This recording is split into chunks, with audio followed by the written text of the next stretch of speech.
આજકાલ ચાલી ચાલીને ગોઠણના ઢીલા થઈ ગયા છે. સવારે પથારીમાંથી જેવા પગ હેઠા મૂકો ત્યાં જ રીતસરના કડાકા થાવા માંડે છે. કોઈના લગન પ્રસંગમાં નીચે જમવા બેઠા પછી ઊભા થાવું હોય તો બાજુવાળાનો હાથ પકડવો પડે છે કે દિવાલનો સહારો લેવો પડે છે. જો આ પડોજણ તમારા ઘરની રોજની કહાની બની ગઈ હોય ને, તો ભલા થઈને 5 મિનિટ કાન દઈને આ આખો વિડિયો સાંભળી લેજો. જો તમે પહેલીવાર અહીં આવ્યા છો તો ચેનલને સબસ્ક્રાઇબ કરી લેજો, કારણ કે અહીં દરરોજ હું તમારા માટે હેલ્થ સંબંધિત સાચી અને ઉપયોગી માહિતી લાવું છું જે ઘરે બેઠા કરી શકાય. આજે આપણે કોઈ મોટા દવાખાનાની મોંઘીદાટ ફી, ગોળીઓ કે લાખો રૂપિયાના ગોઠણ બદલાવવાના ઓપરેશનની ભલામણ નથી કરવી. આજે તો આપણા રસોડામાં જ પડેલી 2-4 સીધી ને સાદી વસ્તુઓથી એક એવો અક્સીર, રામબાણ અને જુવાનીઓ કરી દે એવો દેશી નુસ્ખો જોવો છે, જે માત્ર 30 જ દિવસમાં તમારા સુકાઈ ગયેલા સાંધામાં કુદરતી ગ્રીસ, લુબ્રિકેશન ભરી દેશે અને હાડકાને લોખંડ જેવા કડક બનાવી દેશે. તમારા લાખો રૂપિયા બચાવનારો વિડિયો છે, એટલે જરાય કાપ્યા વગર છેલ્લે સુધી જોજો. પહેલાના જમાનામાં 70 થી 80 વર્ષના ડોસા ડોસી થાય ને, ત્યારે ક્યાંક સાંધાનો વાયડો થાતો. પણ આજકાલ તો જુઓ, 30 થી 35 વર્ષના જુવાનિયા પણ હાય રે માડી, હાય રે બાપા કરતા ગોઠણ પકડીને બેસી જાય છે. સહેજ દાદર ચડે ત્યાં તો હાંફ ચડી જાય ને પગ ભરાઈ જાય. આપણે ભૂલ ક્યાં કરીએ છીએ ખબર છે? દુખાવો થાય એટલે મેડિકલમાંથી લીલી પીળી કેમિકલવાળી ટીકડી લાવીને ગળી લઈએ. પણ એ રોગ મૂળમાંથી કેમ ફાટ્યો એ કોઈ જોતું નથી. 4 મોટા કારણો બરાબર સમજી લો. 1. જીભના ચટાકા અને પેટમાં વાયુનો ઉપદ્રવ. આજકાલ આપણું ખાણું કેવું થઈ ગયું? સ્વાદમાં તો જોરદાર, પણ તાકાતમાં મીંડું.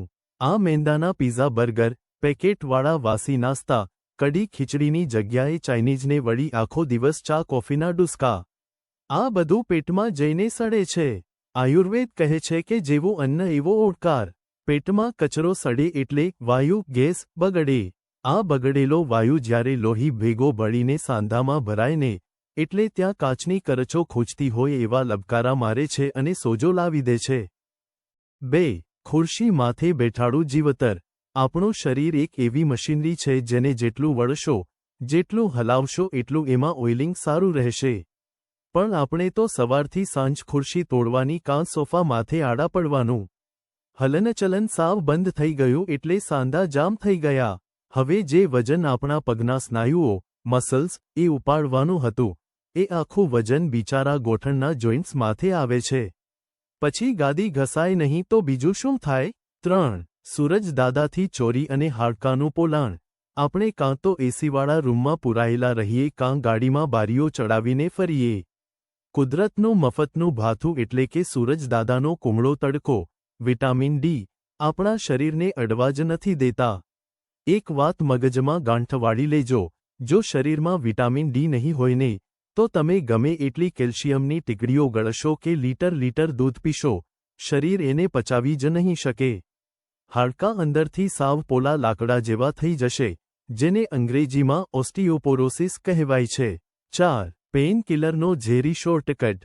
આ તો સૌથી મોટો કૂવો છે જેમાં આપણે રોજ હોંશે પડીએ છીએ. સહેજ કડતર થઈ નથી કે પેઇન કિલરની ગોળી મોઢામાં નાખી નથી. ભાઈ, આ ગોળીઓ કોઈ ઈલાજ નથી. એ તો ખાલી મગજની નસોને થોડીવાર માટે સૂતી કરી દે છે જેથી તમને દુખાવાની ખબર ન પડે. અંદરનો ઘસારો ને સોજો તો એવો ને એવો જ રહે છે. ઉલટાનું, રોજ આવી ગરમ ગોળીઓ ખાવાથી લીવર, કિડની અને પેટના આંતરડાનું સત્યાનાશ વળી જાય છે. હવે વાત કરીએ કે આ પીડામાંથી કાયમી દેશી આડઅસર વગર છુટકારો કેમ મેળવવો? આ 3 સ્ટેપનું રૂટીન આજથી જ ઘરે ચાલુ કરી દો. સ્ટેપ 1. હાડકાં માટે ચૂનાનું પાણી. આપણા વડીલો પાન માથે જે ઓગળેલો ચૂનો લગાવતા ને, એ કેલ્શિયમનો જીવતો જાગતો ભંડાર છે. રોજ સવારે ઘઉંના દાણા જેટલો જ પાનનો ચૂનો, ખાવાનો ચૂનો, 1 ગ્લાસ તાજી મોડી છાશમાં અથવા નવશેકા પાણીમાં ઓગાળીને પી જાવ. ખાસ નોંધ, જેમને પથરી, સ્ટોન ની તકલીફ હોય, એમણે ચૂનો ક્યારેય ન લેવો. બાકીના લોકો માટે આ હાડકાને વજ્ર જેવા મજબૂત બનાવવાની સસ્તી ને સૌથી અકસીર દવા છે. સ્ટેપ 2. મેથી સૂંઠ અને અજમાનું જાદુઈ ચૂર્ણ. રસોડામાંથી 100 ગ્રામ મેથી દાણા, 50 ગ્રામ સૂંઠનો પાવડર અને 25 ગ્રામ અજમો લો. આ ત્રણેય વસ્તુને તવા પર ધીમા તાપે સહેજ શેકી લો, ખાસ કરીને મેથી અને અજમાને, પછી એને મિક્સરમાં વાટીને પાવડર બનાવી કાચની બરણીમાં ભરી લો. રોજ રાત્રે સૂતી વખતે 1 ચમચી પાવડર નવશેકા ગરમ પાણી સાથે ફાંકી જાઓ. આ ચૂર્ણ શરીરના ખૂણે ખૂણેથી વાયુ, કળતર અને સોજો બહાર ખેંચી લેશે. સ્ટેપ 3. ઘરગથ્થુ લસણ સરસિયાનું તેલ. 1 વાટકીમાં સરસિયાનું, રાઈનું અથવા તલનું તેલ લો. એમાં 4 થી 5 કળી લસણની ફોલીને નાખો અને 1 ચમચી અજમો નાખો. આ તેલને ગેસ પર બરાબર ઉકાળો. લસણ એકદમ કાળું પડી જાય એટલે ગેસ બંધ કરી, તેલ ઠંડુ થાય એટલે ગાળીને એક શીશીમાં ભરી લો. રોજ રાત્રે હળવા હાથે ગોળ ગોળ ફેરવીને ઘૂંટણ પર આ તેલની માલિશ કરો. સાંધાની બંધ નસો ખુલી જશે, લોહીનું ભ્રમણ વધશે અને અંદર ગ્રીસ કુદરતી રીતે બનવા લાગશે. ભાગ 3. કુદરતનું અનોખું સુપરફૂડ, મખાના. ઘણા લોકો એમ સમજે છે કે કાજુ બદામ ખાઈએ તો જ શરીરમાં તાકાત આવે. પણ ભાઈ, આપણા દેશી વસાણા આગળ બધું નકામું છે. આજે આપણે વાત કરવી છે કમળના બીજમાંથી બનતા મખાનાની. ઘણા લોકો આને વ્રત ઉપવાસમાં ચાવવાનું ટાઈમપાસ સ્નેક સમજે છે, પણ હકીકતમાં આ તમારા હાડકાં, સાંધા અને સ્નાયુઓ માટે કુદરતનું અમૃત છે. મખાનાના 5 મોટા ફાયદા. 1. કેલ્શિયમનો કૂવો. મખાનામાં ભરપૂર માત્રામાં નેચરલ કેલ્શિયમ હોય છે જે નબળા પડી ગયેલા હાડકાંને ફરીથી કડક દમદાર બનાવે છે. 2. મેગ્નેશિયમનો પાવર. શરીરમાં મેગ્નેશિયમ ન હોય તો કેલ્શિયમ પચતું નથી. મખાનામાં રહેલું મેગ્નેશિયમ નસોને નરમ રાખે છે. રાત્રે સૂતી વખતે જે લોકોને પગની નસ ચડી જવી કે ગોટલા ચડી જવાની પડોજણ છે, એના માટે આ ઉત્તમ ઇલાજ છે.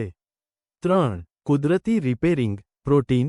સાંધા વચ્ચેની ગાદી કે લિગામેન્ટ જ્યારે ઘસાય, ત્યારે મખાનામાં રહેલું પ્રોટીન એ ઘસાયેલા ટિશ્યુઝને અંદરથી સાજા કરવાનું કામ કરે છે. 4. સોજાનો ખાતમો. આમાં ભરપૂર એન્ટીઓક્સિડન્ટ્સ અને ફોસ્ફરસ હોય છે, જે સાંધાનો અંદરનો સોજો સાવ ઓછો કરી નાખે છે. 5. સુગરવાળા માટે વરદાન. આનો ગ્લાયકેમિક ઇન્ડેક્સ સાવ ઓછો છે, એટલે ડાયાબિટીસના દર્દીઓ પણ કોઈપણ ચિંતા વગર આ આરામથી ખાઈ શકે છે. મખાના સારા છે એ તો ઠીક, પણ એને ખાવાની સાચી પદ્ધતિ કઈ? ઘણા લોકો તેલ, ઘી અને નમક નાખીને ગમે ત્યારે વાટકો ભરીને ચાવી જાય છે. એ સ્વાદ માટે સારું છે, પણ જો દવા જેવું 100% રિઝલ્ટ જોઈતું હોય, તો આ 3 રીતોમાંથી ગમે તે એક ચાલુ કરો. રીત 1. પલાળેલા મખાના. સૌથી સરળ પ્રયોગ. જો તમારા ઘૂંટણમાં દુખાવાની હજી શરૂઆત જ થઈ હોય, ઉઠતા બેસતા કટકટ અવાજ આવતો હોય, તો આનાથી સહેલો કોઈ ઉપાય નથી. વિધિ.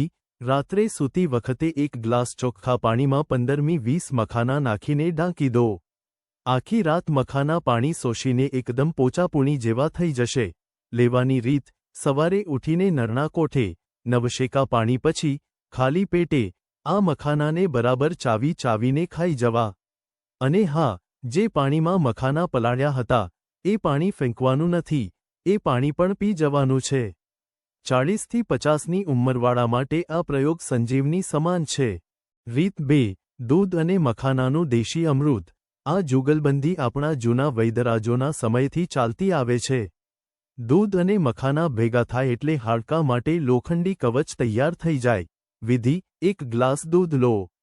એને બહુ ઉકાળવાનું નથી, બસ સહેજ નવશેકું, હલકું ગરમ કરી લો. હવે એમાં 15-20 મખાના ઉમેરીને આખી રાત પલળવા દો. જો તમને ડાયાબિટીસ ન હોય, તો શક્તિ વધારવા માટે એમાં 1 ચમચી ચોખ્ખું મધ અથવા દેશી સાકર ઉમેરી શકો છો. ક્યારે લેવું? સવારે ઉઠીને સૌથી પહેલા આ દૂધમાં પલાળેલા મખાના ચાવીને ખાઈ જવા અને ઉપરથી એ દૂધ પી લેવું. 60 થી 70ની ઉંમરના વડીલો, જેમને ઉઠવા બેસવામાં બહુ જ તકલીફ પડે છે, એમના માટે આ બેસ્ટ એનર્જી બૂસ્ટર છે. રીત 3. કાયમી દુખાવા માટે.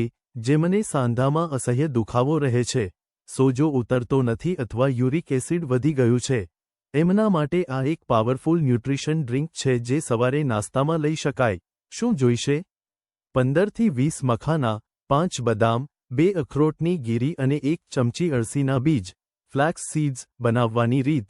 રાત્રે બદામ અને અખરોટને પાણીમાં પલાળી દો. સવારે બદામની ફોતરી ઉતારી લો. અળસીના બીજને તવા પર સહેજ ધીમા તાપે શેકી, ડ્રાય રોસ્ટ લો. હવે ગરમ દૂધમાં મખાના ઉમેરો, સાથે બદામ અખરોટની પેસ્ટ મિક્સ કરો અને ઉપરથી અળસીનો પાવડર ભભરાવી દો. ફાયદો: અખરોટ અને અળસીમાં ભરપૂર પ્રમાણમાં ઓમેગા-3 ફેટી એસિડ હોય છે, જે સાંધાની વચ્ચે ખૂટી ગયેલું ગ્રીસ વધારે છે. આ આખું કોમ્બિનેશન સાંધાને કાયમી મજબૂતી આપશે. યાદ રાખજો ભાઈ, આ કોઈ જાદુઈ લાકડી કે પેઇન કિલર નથી કે સવારે પીધું ને સાંજે દુખાવો ગાયબ. આ કુદરતી ઇલાજ છે. શરીરને અંદરથી રિપેર થવામાં થોડો સમય લાગશે. જો પાકું રિઝલ્ટ જોઈતું હોય તો સળંગ 30 દિવસ આ પ્રયોગ નિયમસર કરવો પડે. પણ હા, સાથે આ 3 મોટી ભૂલો સુધારવી પડશે. પહેલી ભૂલ: અતિશય બેઠાડું જીવન. આખો દિવસ ખુરશી પર જ બેસી રહેશો તો સ્નાયુઓ સાવ ઢીલા પડી જશે. એટલે સવારે કે સાંજે 15-20 મિનિટ હળવું ચાલવાનું, વોકિંગ રાખવું જ પડશે. બીજી ભૂલ: પાણી ઓછું પીવું.